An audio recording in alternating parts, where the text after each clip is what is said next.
Facts you did not know about gestational diabetes. Gestational diabetes is a common condition in which blood glucose levels are abnormally high during pregnancy. Why does it happen?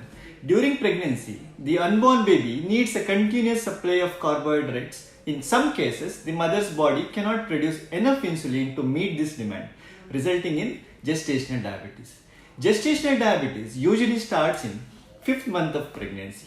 The oral glucose tolerance test is done for all the expecting mothers to detect the condition.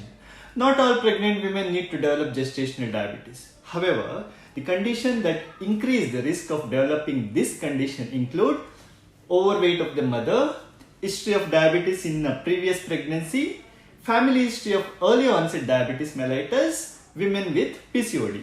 The complications include the baby will be overweight in the womb, resulting in multiple complications like a heart defect, shoulder injury during delivery, lung immaturity, and sometimes stillbirth.